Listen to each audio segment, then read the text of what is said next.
What's up, tribe? How you guys doing? Go ahead and hit that subscribe button. I hope you like this video. This is Love in Huntsville, season 1, episode 10. Remember, they broke up season 1 into 2 parts. So look, let me say this to y'all. Carlos King, I love you, and I appreciate that you like my tweets and you retweet me and all that good stuff and the cast and all that great stuff. I love y'all. But I'm going to tell y'all what I don't know if I can do this whole Holt thing this season. And not because of the shit that went down this week. Oh, I shouldn't have cussed. Not because of the stuff that went down this week. I'm talking about just on this show. Okay? This wasn't that long ago. We know from the context clues that they dropped us throughout this episode where we know that Monster's getting ready to get out of school. We know when they were having Holt family time that Melody asked the kids, how you guys like being out of school? So this couldn't have been no more than 2-3 months ago. Okay? And I'm just never been married. Okay? So I don't get it. But I'm going to just go on. I'm sorry, I've been rambling for a minute. Let me just go on and get into this review. So we start this episode off. We see Melody going to the hairdresser. Now, let me ask y'all a question. This happens a lot on these reality shows when they want to do scenes at the salon. When I go to the salon, I get in the bowl. They give me a good shampoo. Maybe at least 3. They lather me up at least 3 good times. Okay? Sometimes I get a leave-in conditioner and got to sit under the dryer for a few minutes. Sometimes she just go and put that straight conditioner in, rinse it out, and go on and take care of business. I've never understood this concept of going to the hairdresser and they styling hair that they didn't wash first. Melody walked up in the salon, sat down in a chair, and was like, yeah, can you just give me a little bump up? Now, I also do not have the budget to get my hair done every other day or every 2 days. So maybe that's what happens when you go to the salon 3-4 times a week. Because, Melody stays straight now. Melody keep that hair laid. Keeps it laid. So maybe she going to the salon a little bit more often than I am. And maybe that's why she can walk in and just sit in the chair. Anyway, back to this. So her stylist is Martell's cousin. But she said, hell, he's only known as his cousin as long as I've been going to her to get my hair done. So basically she was saying she don't have no loyalty to Martell. She is Team Melody. And she went on to let the woman know, look, I'm filing for this divorce. It's going down. The divorce is happening. I'm tired. He ain't never gonna change. He's a cheater. She told him about, did she tell the stylist about the phone call from the girl? Yeah. Told about the phone call from the girl.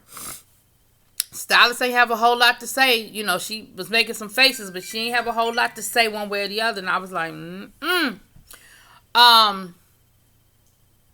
Then we see, Kimmy and Maurice in this whole situation with Monster. Now look, y'all, again, Carlos King, I'm tired of y'all burying the lead and not giving us all the information. Last season, it was the fact that Marceau and Letitia had this 5-year plan, and poor Marceau looked like he was just being this, caveman of a man about not wanting his woman to work. This season, it seems as though, because I was worried, I wasn't understanding this whole Monster's going to come and live with me, because I was like, how you just going to make these lateral decisions and you ain't talked to his mama? You just making this decision.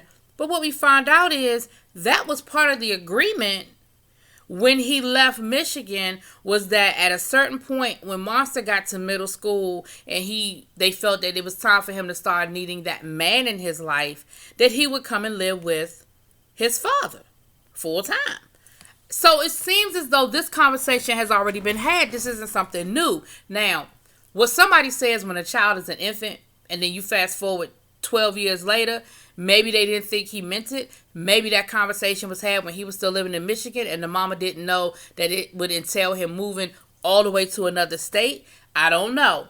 But Kimmy is like, look, because he was saying how ever since he started talking about Monster coming to live with him, his ex-wife has been, real extra and having an attitude. And he was like, I'm just not understanding what the problem is. And Kimmy was like, I do. like as a single mom, like I get it, you've been raising your son, and Maurice, and that's when Maurice explained, hey, we had this conversation, and she said, yeah, but you chose to leave Michigan, and so yes, you've been a part of your child's life, and nobody's questioning that. Nobody's saying you weren't there, but you're asking her to adjust and give up a lot. And Kimmy is sort of torn between supporting her man, but really truly understanding where the ex-wife is coming from. And we'll get more into that in a minute, and a little bit later on. So then we see Martell. Martell done talked himself into the upstairs bedroom, because last week we left off, Melody was like, she was doing the whole Angela Bassett a la waiting to exhale, get your shit and get out. But he done finessed into the upstairs bedroom, so we see him moving his stuff up the stairs, and he had a friend come over, and they were they were playing chess. And Martell was explaining to him what happened and why, and what we see is that happened like the week before. So this is very, very, very recent. And he was talking to his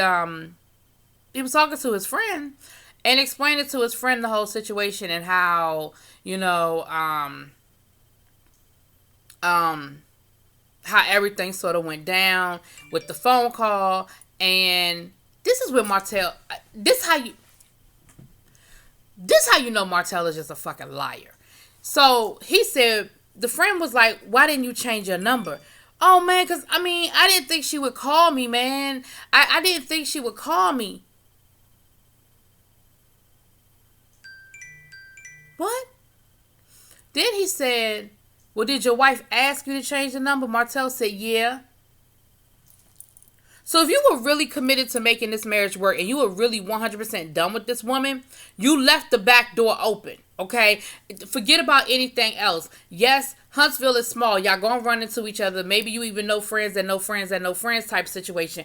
But if you were really serious about breaking this situation down and cutting it off with her, the very least you could have done was change your number. At the very least. That's the least you could have done. Martell, you full of shit. You never stopped messing with this woman. You never had any intention of stopping to mess with this woman. And you still messing with this woman.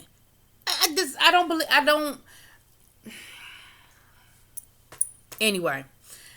Then we have this whole thing about the Holts. They were on the cover. I'm sure you guys saw it. It was a beautiful picture where they were on the cover of was it iPage magazine or what have you? And so they go down to Huntsville. They go down to Birmingham, and I'm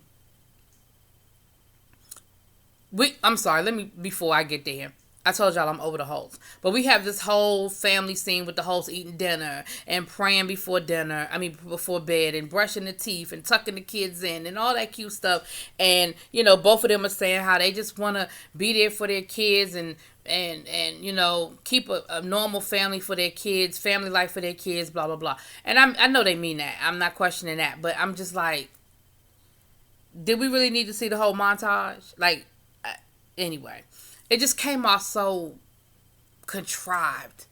So they're going to this event in Birmingham, and Martell is trying to figure out what he wants to wear. He gonna go up to Melody and ask her, well, we always coordinate. We need to coordinate. She was like, yeah, I'm not feeling the coordination. Like, Martell, you are so... And she called you a narcissist, and you read the definition of a narcissist and said, well, this could be anybody. No, it's you. No, it's you, boo. It's you. They drive down to Huntsville. I keep saying Huntsville. They drive down to Birmingham, and on the drive down, I'm going to say this. Something very important happened in that conversation. Melody says to him, what is it that you want? What type of man do you want to be? And he said, I want to be what you want me to be. She said, no, I want you to be who you want to be. Now, Melody, listen to his answer.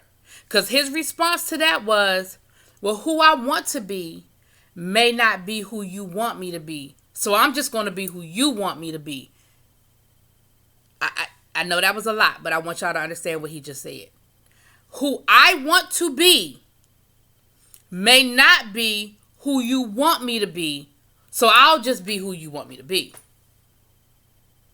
So you're not being your authentic self. You're just doing whatever you got to do to keep this train running, this marriage running, this business running. Because you done just said, well, who I really truly want to be probably ain't who you want. Melody, were you listening to what he said to you? He just told you. That's the end. To me, I'd have been like, all right, well, the divorce papers will be in the mail next week. He just told you who I really want to be ain't really going to rock with you. So I'll just sit back and be who you want me to be. And I'll just lie in the process. Because he's a liar. Martell is, let's be clear. Martell is a liar. And I'm sorry if y'all don't like it. I'm sorry. But that's just how I feel. That's just how I feel. They go down to this event in Birmingham. And it's funny how you see behind the curtain, because anybody up until tonight's episode, anybody at that event would have thought that they were living La Vida Loca. I mean, everything was good. That didn't really make sense. Anyway, but everything was good. Life was gravy. Everything was working. They smiling. They taking sexy poses with each other. They holding hands. Oh man, they are doing it. And Melody even said that. She said, I know how to put on the act. We know what we have to do in public. She's telling y'all what is going on. Y'all need to listen. She's giving it to you. She said, we know how to act. We know how to put on the act. We know how to put on the Martell Melody show. And they did. If you were in that room and you were at that event, oh my gosh.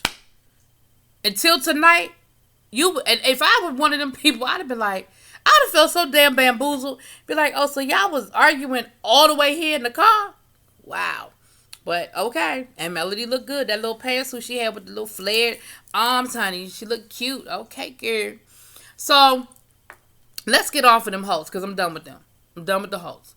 Well, mostly. Done with the Holts. So we see Marcel and one of his good friends, what's his name? Cedric.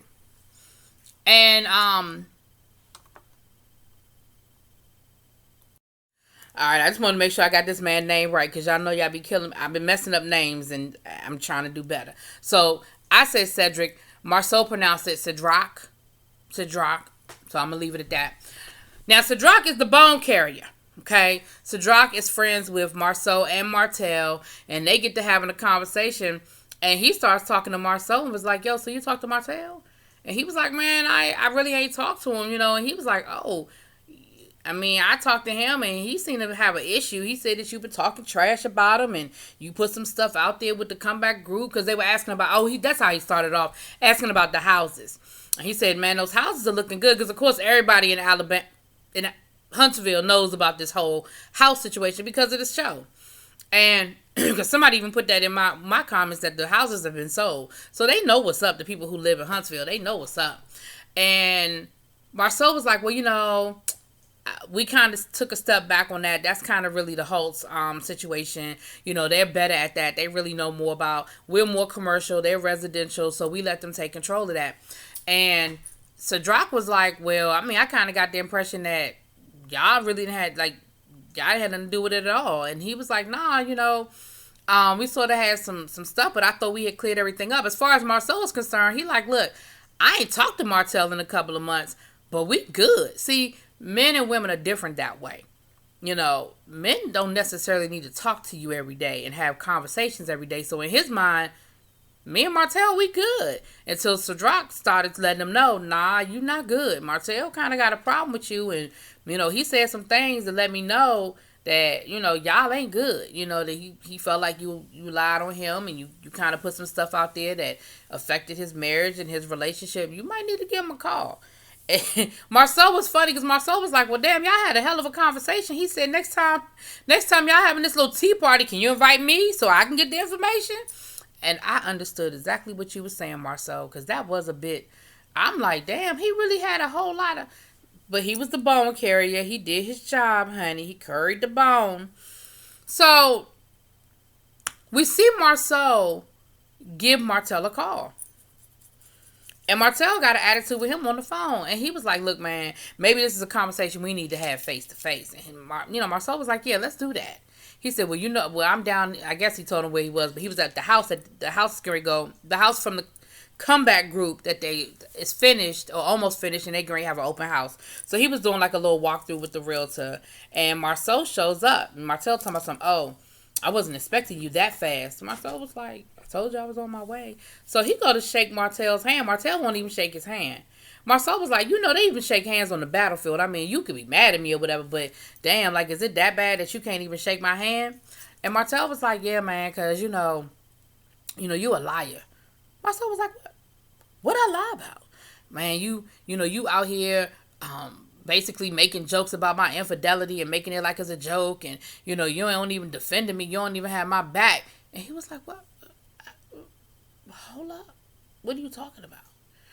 And then they, how they always do flashbacks. So they kind of flashback to where Marceau was trying to defend Martell. When Letitia first brought it up last season, and he was like, nah, man, I don't think he out there doing that. Well, we just going to pray for their marriage. But yeah, then but then, of course, they show other clips where he was making jokes or whatever. And so, I mean, I could kind of see where Martell might have a little bit of an issue with it or whatever. But hell, everybody was talking about you, dude.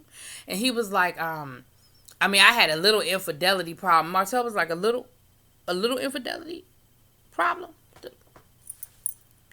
And he was like, so that's what you mad about? He was like, really? Like that's what this is about? Like the whole friendship is this because I made a couple of jokes about, and then he said about the whole the acres that the Holts stole. You put it out there like we stole that land from you. Marcel was like, you did. I mean, he said, but I thought we had talked about it and we moved on. Like, why are you bringing it back up? He bringing it back up because it came out on the show. See, it happened. Y'all talked about it. Y'all resolved it. But then it came up on the show. So now he mad all over again. That's what it was. Then he brought up something else that happened with the comeback group last season. Something else that went down. So Martell is basically in reunion mode, right? And this is what Lynette, shout out to Random TV Reviews. If you watching this right now, this is why we kept saying that there needed to be a reunion. Because see, where Martell is he's in reunion mode. You know how on his reality shows, you film the reality shows, you do your confessionals, you do your scenes. You don't really always know what's going on with the other people in the group. But then when you watch the show back and you see what they said in their confessionals and you see how you are perceived and how you are received, then you got a problem. And that's why there's a reunion. And Carlos, that's why you need to have a reunion. Because Martell and Marceau could have had this conversation 4 months ago. And maybe they would have resolved it, maybe not. But at least the conversation would have been had. Because that's what Martell is really mad about. He's mad about what came out and how he was seen last season and Marceau's part in that. Now, I didn't hear him say anything about having a problem with Maurice. And I mean, I don't feel like Maurice did any more, any less than Marceau did. But I also think that Martell and Marceau were better friends. I think Maurice is like the brother who's part of the group because he was the brother. But I think that Martell and Marceau were probably closer friends. I can say better friends. So anyway, I'm rambling, y'all. I'm sorry. But that's how I feel. That's where I feel Martell's anger was coming from. So then the infidelity comes up. And he was like, I mean, I'm just not understanding why, I'm the one that's being thrown under the bus. And all my infidelity out there when y'all, talking about him and Maurice, y'all have cheated or are cheating. And y'all done had 20 girlfriends. Now, I don't think Martell literally meant they've had 20 girlfriends, but I do think Martell meant you have cheated on Letitia and Maurice has cheated on Kimmy. That's basically what he was saying. And again, this goes back to Martell being immature and a little bit of a narcissist. Because it was like, well, I got in trouble, but they didn't. I got caught up, but none of their business came out. Now, I don't know if Marceau and Maurice have cheated.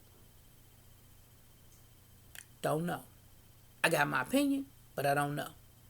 But because Martell is a liar, and because we have seen how Martell will lie, even if the evidence is right in his face, even if the wall is clearly blue, Martell will insist that wall is orange. We have seen him do it. How long did he deny having the affair? And then once he admitted that he had the affair, we just kept getting a piece here, a piece here, a piece here. So we know you a liar, Martell. So do I believe everything you saying about Marceau and Maurice? But I tell you what Marceau did. Marceau did the smartest thing he could do. He took his happy ass straight home. Now, he was mad, though. He was hot. Like, he was pissed. But he sure enough took his happy ass right home and told Letitia. Like, if it's going to be some business out there, if it's going to be some rumblings in the street, if it's going to be some whispers and gossip, I'm going to let you know first. But Letitia said, I'm going to go on and give you a pass on this one. But if I hear it again, there must be some truth to it. I said, okay, Letitia, you better put him on notice. You better put him on notice.